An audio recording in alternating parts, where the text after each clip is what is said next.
Peter Berg, the writer, filmmaker, was on Joe Rogan Experience recently, and he makes the claim that he sparred with Canelo Alvarez for 2 rounds on his birthday when he'd had a few drinks on his flight into LA.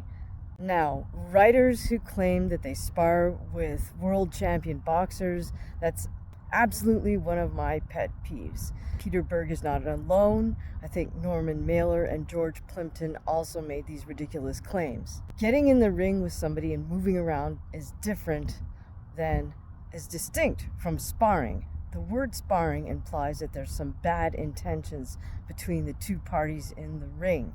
There's no sparring session that goes less than 4 rounds unless somebody gets, badly injured sometime in the second round, in which case whoever the principal person they're going to call in somebody else, because there's no point to quote unquote sparring for 2 rounds. It's a 4-drink minimum, right? 2-drink minimum, 4-round minimums for sparring. I really wish Peter Berg had just said, I got in the ring and moved around with Canelo Alvarez, and he was gracious enough not to throw more than actually 1 punch. But it's incredibly audacious of Peter Berg to walk into the gym, even though it's his own gym at the time, and just demand that a world champion level fighter, quote unquote, give him rounds.